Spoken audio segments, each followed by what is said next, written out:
makhluk yang memiliki sedikit debu di mata mereka. Ajarkanlah Dhamma demi kasih sayang kepada mereka. Ukasami Bante Dhamma kata ketentu para Bante izinkan saya untuk berbicara dari Namo Tassa Bhagavato Arahato Sama Sambuddhassa. Namo Tassa Bhagavato Arahato Sama Sambuddhassa.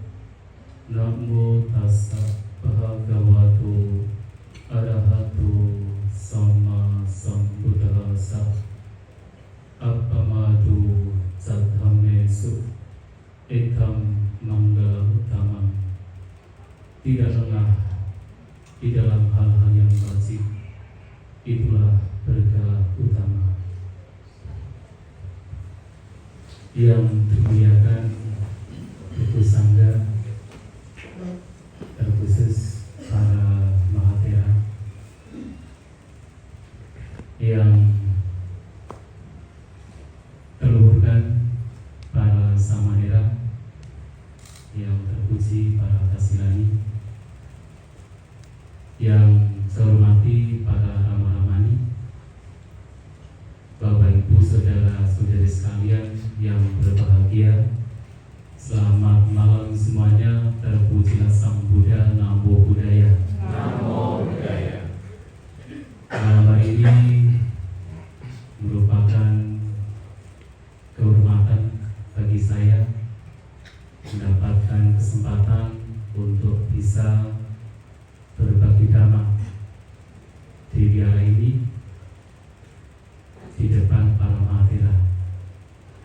Sebenarnya tak sanggup, ada 4 Mahathera di sini, dan ini sebuah kehormatan bagi saya bisa berbicara dhamma di sini. Juga ini adalah yang pertama kali saya berkunjung di Wihara Wijakana ini. Dan malam hari juga malam yang indah, karena malam spesial. Kita semua, terutama Bapak Ibu Saudara-saudari sekalian, berkumpul di sini untuk melakukan kebajikan dalam rangka Sanggadana di masa Kadina.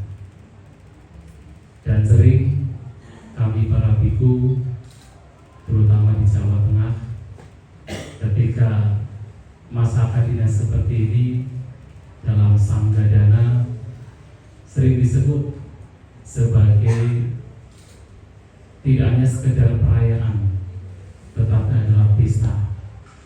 Bukan sekedar pesta, tapi adalah pesta kebajikan. Apalagi yang kami dengar dan juga melihat sendiri, utamanya umat Buddha wilayah Tangerang, benar-benar di setiap masa tadinya mereka berkeliling dari satu wihara ke wihara lain untuk mendukung kehidupan para bhikkhu. Dan tidak hanya berkeliling di wihara sekitar Tangerang, tetapi kami juga melihat sendiri mereka juga sering keluar kota. Bahkan beberapa ini saya mengikuti sanggadana di daerah Temanggung, di Rejosari, di lembah Gunung Sindoro, tempatnya terpencil. Tetapi ternyata yang datang kebanyakan dari Tangerang. Luar biasa. Sampai kemudian, karena kemudian di hari berikutnya itu ada sanggadana di daerah Banjarnegara, juga tempatnya terpencil. Kebetulan kampung saya juga kecipratan. Umat Tangerang kedatangan juga ke sana. Sangat luar biasa. Betul-betul di masa Kalina ini ada sebuah pesta, yaitu pesta kebajikan. Dan tentu itulah yang memang diharapkan oleh Budayawan kita Sang Buddha, bahwa ajaran beliau tidak hanya sekadar filosofi, tidak hanya sekadar filsafat, tetapi adalah sesuatu yang memang mesti untuk dipraktikkan. Dan kenapa seringkali ajaran Buddha itu disebut sebagai the way of life atau jalan hidup, bukan sekadar teori, bukan sekadar filsafat, tetapi adalah jalan hidup. Karena semua ajaran Buddha memang sepatutnya, sepantasnya untuk dipraktikkan. Oleh sebab itu ada sebuah perumpamaan. Sang Buddha menyampaikan bahwa ada 4 jenis manusia yang diumpamakan seperti tikus. Jadi kita bukan tikus ya. Tetapi ini adalah disampaikan Sang Buddha bahwa ada 4 jenis manusia yang diumpamakan seperti seekor tikus. Tapi ada tikus yang baik, ada tikus yang tidak baik. Perumpamaan yang pertama adalah ada tikus yang menggali lubang tetapi tidak menggunakan lubang itu sebagai sarangnya. Pernah lihat ya? Pernah belum? Saya pikir sudah ya, kalau bilang pernah lihat hanya bohong gitu. Jadi ada tikus yang menggali lubang tetapi tidak menggunakan lubang itu sebagai sarangnya. Yang pertama. Yang kedua, ada jenis tikus yang tidak menggali lubang tetapi begitu melihat lubang dia gunakan sebagai sarangnya. Yang ketiga, ada jenis tikus yang dia tidak pernah menggali lubang dan juga tidak tinggal di sarangnya. Nah, jenis keempat adalah ada tikus yang menggali lubang dan menggunakan lubang itu sebagai sarangnya. Ada 4 jenis tikus seperti ini. Dan ternyata tikus yang pertama ini adalah simbol dari ada orang-orang yang mengetahui Dhamma, suka berbicara Dhamma, tetapi tidak menggunakan Dhamma sebagai hal yang mesti dipraktikkan. Ia memahami Dhamma, tahu apa itu Abhidhamma, tahu itu apa sutta-sutta, tahu berbagai macam hal yang berkenaan dengan Vinaya, tetapi tidak mempraktikkan apa yang diketahui. Itu seperti tikus belajar. Kok ada tikus belajar ya? Maksudnya ada seperti tikus yang menggali lubang tetapi tidak menggunakan lubang sebagai sarangnya. Ada orang-orang yang menggali Dhamma sedalam-dalamnya tetapi kemudian tidak mempraktikkannya. Bahkan seringkali orang-orang seperti ini paham Dhamma namun digunakan untuk berdebat, digunakan untuk mencari kesalahan orang lain. Pernah lihat ya? Pernah belum? Nah, ini pasti pernah. Udah tadi yang tikusnya belum pernah. Ini yang pertama. Yang kedua, ada tikus, jenis tikus yang menggali lubang, yang tidak menggali lubang, tapi begitu melihat lubang, dia gunakan sebagai sarangnya. Ada orang-orang yang dia ini tidak menggali Dhamma, tidak berusaha untuk mengerti dhamma sedalam-dalamnya, tapi begitu mendengar dhamma, walaupun sedikit, ia praktikkan dalam kehidupan sehari-hari. Kira-kira dari dua tikus ini, tikus yang pertama atau yang kedua yang lebih baik? Artinya dari dua jenis orang ini, orang yang kedua adalah lebih baik. Dan itu yang juga disampaikan oleh Sang Buddha. Walaupun sedikit, ketika itu kemudian dipraktikkan dengan baik, itu lebih bermanfaat ketimbang memahami banyak tetapi tidak dipraktikkan dalam kehidupan sehari-hari.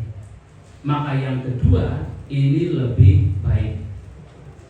Walaupun kemudian yang pertama akan juga lebih baik daripada yang ketiga.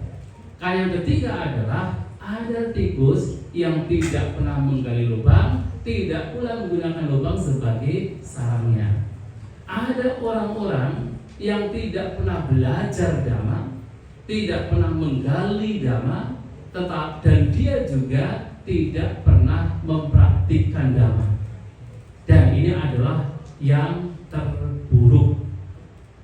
Namun kemudian yang keempat adalah ada tikus yang menggali lubang dan yang menggunakan lubang itu sebagai sarangnya.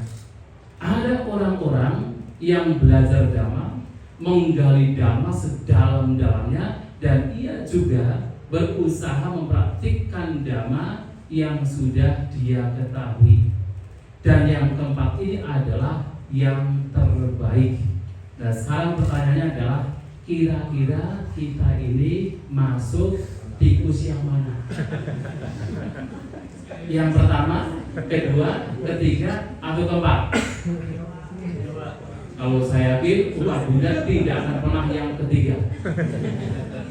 Yang pertama masih memungkinkan, yang kedua memungkinkan lagi, yang keempat itu paling memungkinkan.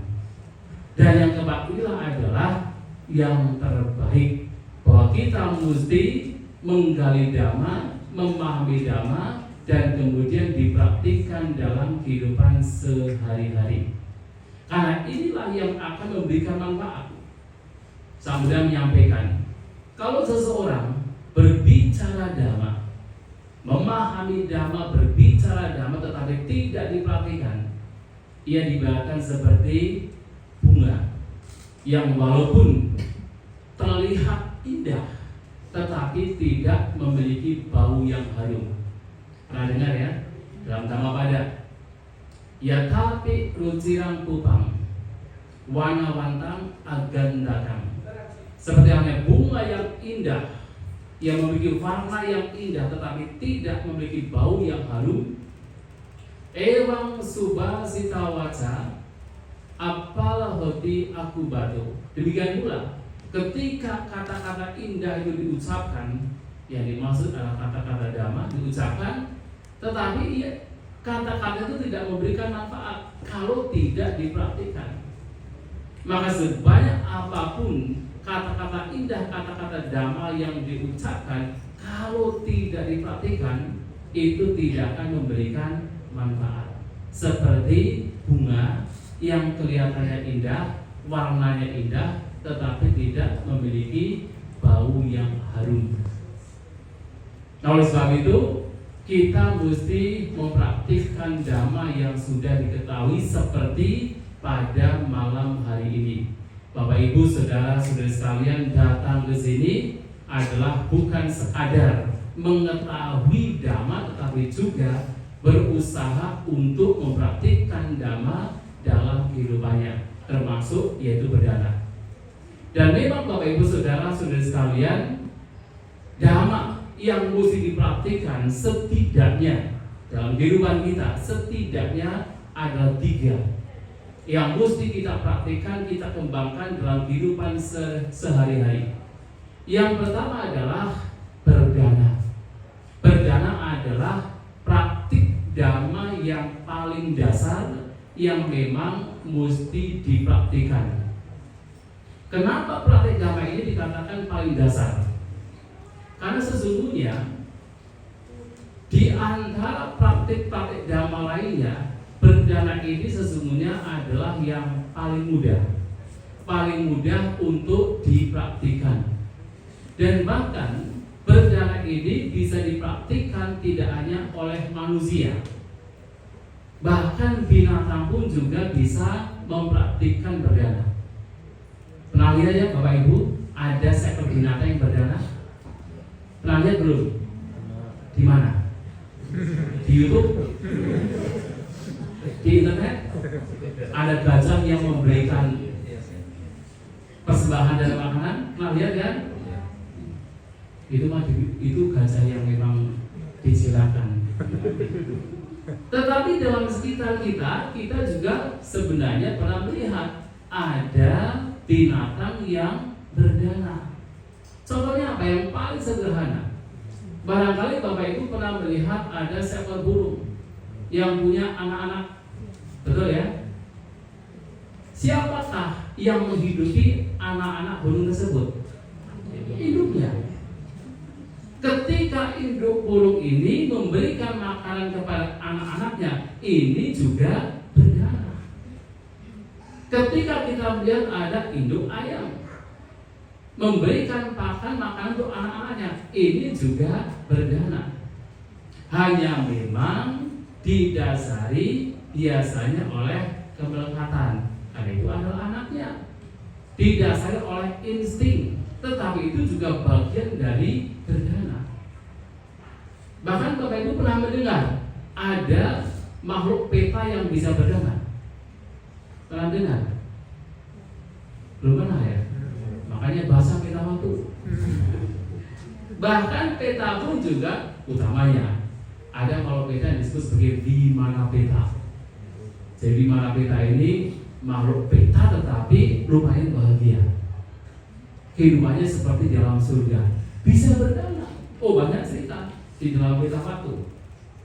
Sebagai contoh misalnya ada peta yang ada seorang manusia lahir sebagai peta, kemudian karena dia pernah berbuat kebajikan, memberikan tebu pada seseorang, dia terlahir dengan di sekitar ya wilayah atau ladang tebu. Tapi mungkin di alam dia seperti ada ladang tebu. Dan awalnya memang peta ini tidak bisa, bahkan tidak bisa makan atau mengambil tebu yang dia lihat karena kejahatan dia. Tapi setelah Bante Mahamoggallana datang memberitahu caranya, oh kalau kamu ingin mendapatkan tebu tersebut, kamu harus mengambilnya dari belakang. Gara-gara dalam kehidupan yang lampau, peta ini sebenarnya memberikan tebu pada seseorang, tetapi dengan cara melempar. Dilempar dari belakang sampai orang jatuh, dia meninggal, lahir sebagai peta, dan dia tidak bisa menikmati tebu tersebut. Maka kemudian oleh Bante Mahamoggallana, kalau kamu ingin mendapatkan tebu tersebut, ambil dari belakang. Dan sejak itu dia mengambil dari belakang dan bisa menikmati tebu tersebut. Dan bahkan ia pun juga mendapatkan tebu dan berdana kepada Bante Mahamoggallana. Bante Mahamoggallana kemudian berdana kepada Sang Buddha. Bisa, bahkan peta pun bisa berdana. Apalagi kita manusia. Hanya saja kemudian berdana ini pun juga walaupun dikatakan sebagai dasar, bukan berarti itu juga mudah. Mengapa? Karena berdana ini pun juga ada yang sifatnya betul-betul dasariah, ada yang juga sifatnya unggul. Tergantung pada yang pertama motif. Ada motif yang betul-betul dasariah, ada juga motif berdana yang sifatnya lebih unggul. Misalnya apa? Ketika Bapak Ibu saudara-saudari sekalian berdana dengan tujuan untuk mendapatkan popularitas, supaya terkenal, supaya namanya bisa ditulis di wihara. Ketika ada putih, kemudian ada tulisannya, oh ini adalah putih yang dibangun oleh siapa, begitu kan? Pernah melihat ya, begitu ya? Ketika berdana dengan tujuan demikian, kira-kira baik atau tidak baik? Baik atau tidak baik? Ini kayaknya ragu-ragu. Baik atau tidak baik? Masih baik. Harus ingat, masih baik daripada tidak. Masih baik. Berdana untuk mendapatkan nama itu masih baik. Jangankan untuk mendapatkan nama, orang yang ikut berbahagia terhadap orang yang berdana pun itu baik, apalagi orang yang berdana. Hanya kemudian memang belum unggul. Kemudian ada orang lain lagi yang berdana dengan tujuan supaya nanti kalau meninggal terlahir di alam surga. Baik atau tidak baik? Baik. Hanya ini pun juga belum unggul. Yang paling unggul adalah berdana dengan tujuan untuk membersihkan batin dari kotorannya, yang disebut sebagai cita langkara, cita parikara. Berdana untuk menghiasi batin, untuk memperindah batin, dengan tujuan supaya batin bebas dari kotorannya, bebas dari keserakahan, kebencian, ataupun kebodohan. Berdana seperti ini adalah bertujuan untuk pencapaian kebebasan dari duka. Ini yang paling unggul. Tetapi dalam pakaiannya ada kalanya kita mesti juga bertahap. Dari yang mungkin paling dasar gak apa-apa, masih lebih baik daripada yang tidak berdana. Lama-kelamaan seiring dengan pemahaman yang baik, kemudian berdana pun punya tujuan adalah untuk pelenyapan kotoran batin. Dan tidak hanya berkenaan dengan motif atau tujuan, bahkan pada awal-awal seseorang melatih berdana pun juga mungkin masih ada pertengkaran. Maksudnya adalah pertengkaran dalam batin. Pernah kan merasakan pada saat mau berdana kemudian batin itu bertengkar. Berdana tidak. Kan begitu ya. Misalnya mau berdana sekian gitu kan. Bertengkar juga. Ini kebanyakan enggak? Nah begitu ya. Enggak apa-apa. Awalnya masih bertengkar. Nanti lama-kelamaan bisa berdamai. Awalnya masih ada paksaan. Pernah kan Bapak Ibu belajar abhidhamma ya? Lalu umat Buddha Tangerang pasti udah belajar abhidhamma.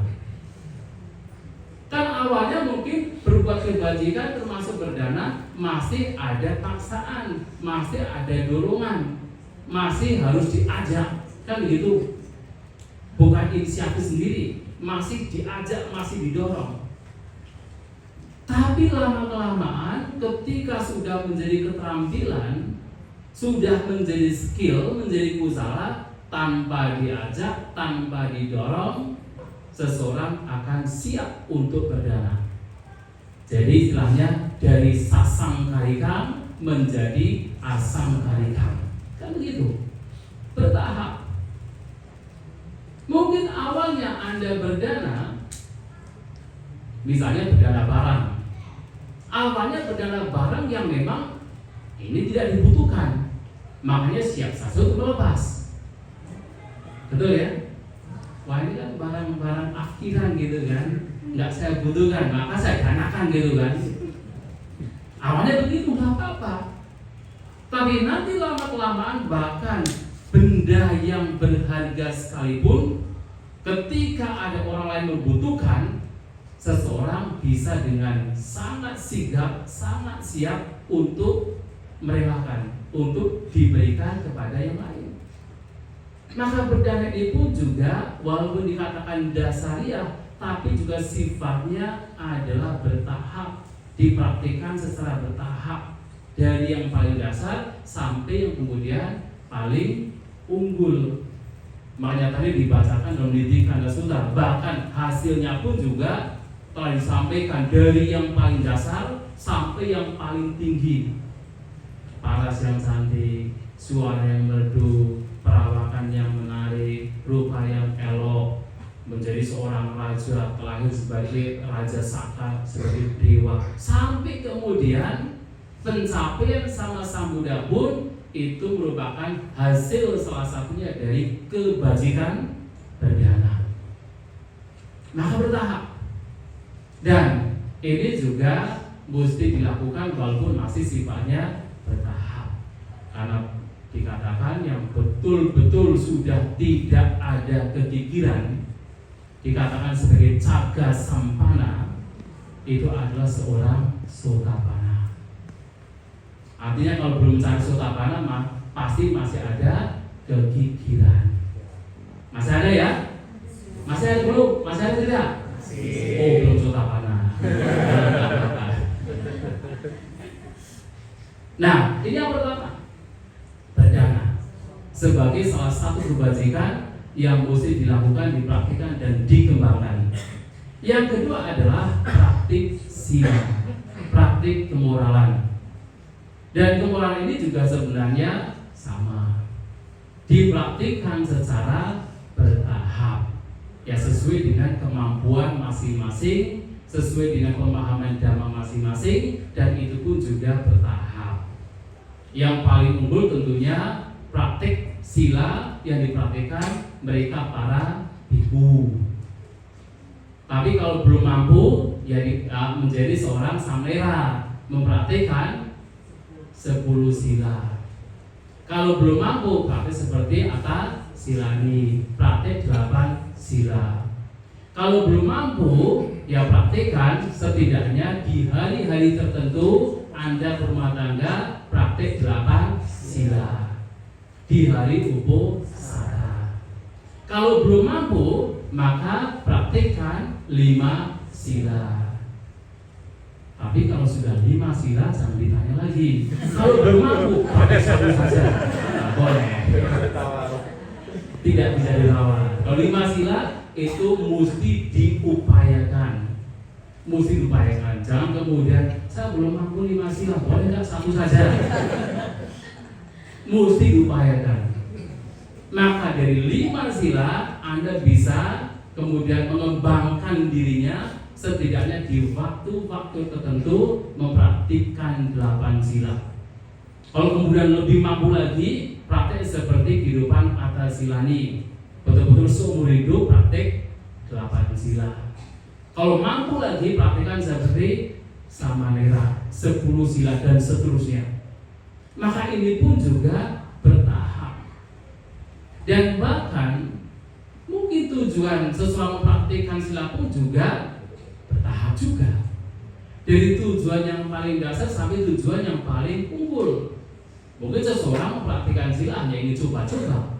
Berawalnya kan, orang mempraktikkan misalnya 8 sila. Kalau ditanya, kenapa praktik 8 sila? Ingin coba. Tidak ada ide, tidak ada gagasan. Tujuannya apa? Hanya ingin coba-coba, nggak apa-apa. Tapi nanti lama-kelamaan praktek sila pun juga dari yang paling rendah, dari yang tadinya coba-coba, kemudian memahami hukum karma, tujuannya supaya nanti kalau meninggal dunia telah di dalam surga, sampai kemudian praktek sila pun adalah untuk pencapaian nibbana. Untuk mencapai nibbana, yaitu adalah praktek sila adalah untuk pelenyapan kotoran batin. Pada akhirnya demikian. Pernah ada yang bertanya kepada saya, Bante, apa tujuan kita mempraktikkan 8 sila? Salah satunya adalah tidak makan setelah tengah hari. Kalau saya bertanya kepada Anda, kira-kira jawabannya apa? Apa tujuannya mempraktikkan 8 sila? Salah satunya adalah tidak makan setelah tengah hari. Gak paham kan? Ada kasus kalau Bapak Ibu yang kemarin ikut ITC, ada yang ikut ITC ya? Tahun kemarin kan? Dalam Kita Giri Sutta sebagai contoh, Kita Giri Sutta sambil menyampaikan kepada para siswa beliau, saya makan 1 hari sekali. Dengan saya makan 1 hari sekali, badan saya menjadi sehat. Badan saya tidak banyak penyakit, menjadi ringan. Maka kalian juga mesti makan sehari sekali. Dengan demikian kalian juga menjadi sehat, badan jadi ringan. Kemudian ada 2 biku yang merupakan kelompok dari 6 biku yang banyak berbuat hal-hal yang ngawur gitu ya, kalau zaman dahulu. Mereka mengatakan, Loh, saya makan kapan saja saya makan, setelah tengah hari saya juga makan, malam hari juga saya makan, badan saya juga sehat. Terus apa bedanya dengan makan sebelum tengah hari atau makan satu hari sekali dengan makan yang kapanpun seseorang bisa makan, sama-sama sehat? Apa bedanya? Lantas kemudian laporan kepada Sang Buddha, dan Sang Buddha menyampaikan salah satunya adalah ada perasaan-perasaan yang menyenangkan. Ketika dalam perasaan menyenangkan itu memunculkan kotoran batin, maka perasaan tersebut mesti dihindari. Nah, di sini poinnya adalah dengan seseorang makan sesuka hatinya memang menyenangkan. Pernah saya tinggal di Sri Lanka, ada satu jenis makanan. Hampir 10 tahun saya di sana itu tidak pernah makan, bahkan sampai sekarang. Kenapa? Karena datangnya malam hari. Mereka bilang enak Bante, makanannya enak, tapi sayangnya tidak boleh makan setelah tengah hari. Maka hampir 10 tahun di sana nggak pernah makan. Nah, ternyata kenapa seseorang hendaknya melatih diri untuk tidak makan setelah tengah hari? Karena ada perasaan-perasaan menyenangkan yang ketika itu muncul, di sana akan muncul kotoran batin. Artinya orang ketika makan sesuka hatinya, memang itu menyenangkan, itu enak, sehat juga. Tetapi kemudian dalam habit kebiasaan yang demikian, ingat, di situ ada kotoran batin. Maka tujuan tidak makan setelah tengah hari, tujuan makan sehari sekali tidak lain adalah untuk melenyapkan kotoran batin. Mungkin awalnya sekedar coba-coba, awalnya sekedar memahami untuk penghindaran. Mungkin awalnya supaya badan saya menjadi sehat. Tetapi kemudian lama-kelamaan seiring dengan pemahaman, tujuannya adalah untuk melenyapkan kotoran batin yang bisa muncul ketika makan sesuka hatinya. Maka praktek sila juga bertahap. Motifnya pun juga bisa saja seseorang punya motif yang bertahap, dari yang paling dasar sampai yang paling unggul. Ini yang kedua. Yang ketiga adalah bawana. Jadi ada dana, ada sila, ada bawana. Jadi kalau tadi di Nidikanda Sutta 4 jenis kebajikan. Apa saja yang dikatakan sebagai kebajikan harta karun yang tidak bisa dicuri oleh siapapun? Danena, silena, sanyamena, dhammena. Berdana, praktek sila, praktek penahanan, pengendalian, penjinakan. Dalam kitab komentar, berdana, sila, dan yang dua ini, yaitu sanyama dan dhamma, adalah bawana. Dana, sila, bawana. 3 ini. Dan bawana tentu menjadi sangat penting, karena mau tidak mau setiap perbuatan yang kita lakukan merupakan manifestasi dari pikiran kita. Kalau pikiran kita terisi dengan pikiran-pikiran yang buruk, yang tidak bermanfaat, maka ucapan, perbuatan jasmani juga menjadi buruk. Kalau pikiran kita terisi dengan pikiran-pikiran yang luhur, maka ucapan, perbuatan juga menjadi luhur.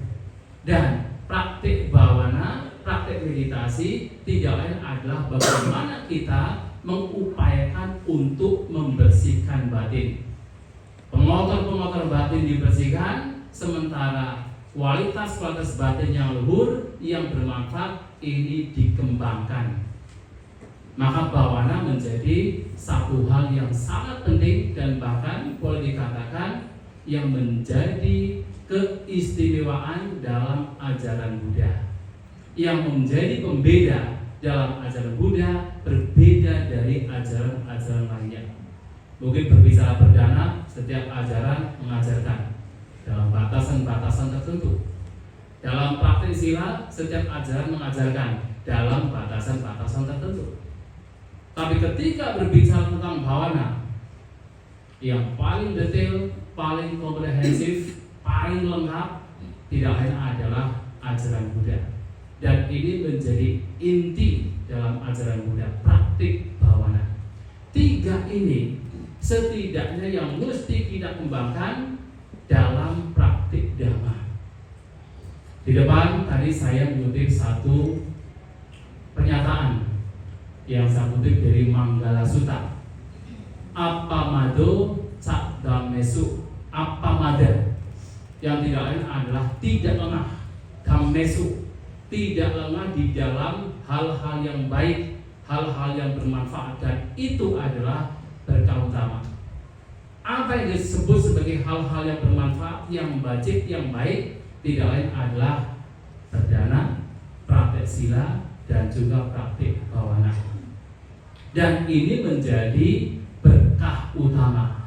Kenapa dikatakan sebagai berkah utama? Karena ini akan dibawa tidak hanya dalam kehidupan sekarang, tapi juga dalam kehidupan mendatang. Makanya tadi disebut sebagai harta karun yang sejati, yang tidak bisa dicuri oleh siapapun, yang akan mengikuti seseorang atau si pelaksana atau si pembuat, bahkan dalam kehidupan mendatang.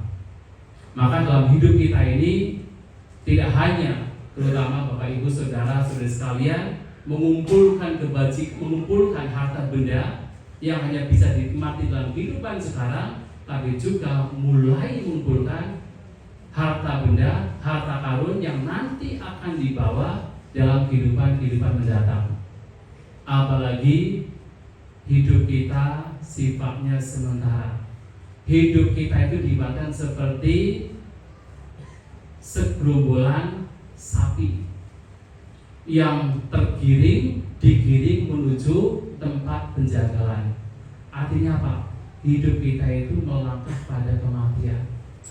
Cepat atau lambat kita akan meninggal.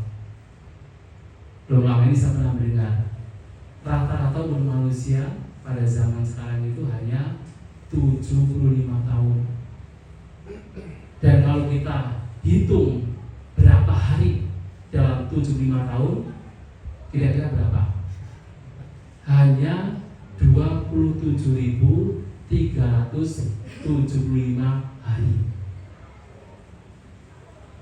Kalau misalnya umur kita sekarang sudah 60 tahun dan kita bisa hidup dalam umur rata-rata manusia saat ini, artinya kita masih hidup berapa tahun lagi?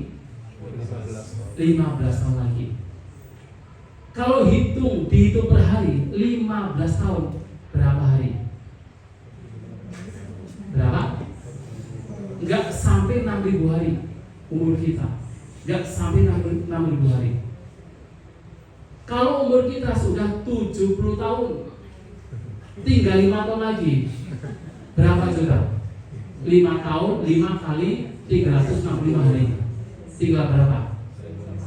1.825 hari. Tinggal hitung aja. Padahal 1 hari pun sangat cepat. Tadi saya dari Batu Malam, sekarang sudah malam. Cepat sekali. 1 hari lewat dengan cepat sekali.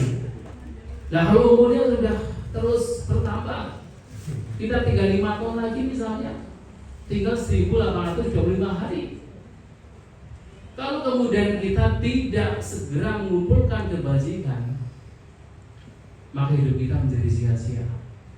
Maka waktu yang tinggal sebentar ini kita gunakan untuk diisi dengan berbagai macam kebajikan. Karena itulah yang akan dibawa setelah kematian. Maka kebajikan Sang Buddha menyampaikan sebagai harta yang spesial, harta yang istimewa, yang akan mengikuti si pembuat, si pelaksana dalam kehidupan mendatang. Ketika seseorang meninggal, istri tidak akan ikut, betul ya? Suami tidak akan ikut. Walaupun misalnya Anda punya seorang istri katanya cinta setengah mati, tapi ketika Anda meninggal, apakah betul ikut mati juga? Paling-paling menangis cuma 3 hari. Setelah 3 hari senyum-senyum. Betul ya Ibu ya, betul ya. Paling begitu. Sebaliknya juga sama kok.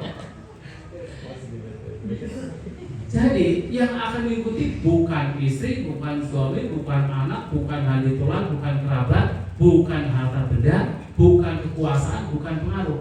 Kebajikan, perbuatan itu yang akan mengikuti. Oleh sebab itu, mulai kita untuk mengisi hidup kita dengan berbagai macam kebajikan, berdana, praktek sila, dan juga bawana. Itulah Bapak Ibu Saudara-saudari sekalian yang bisa sampaikan pada kesempatan malam hari ini. Semoga bisa menjadi inspirasi bagi kita semua untuk senantiasa hidup sesuai dengan dhamma.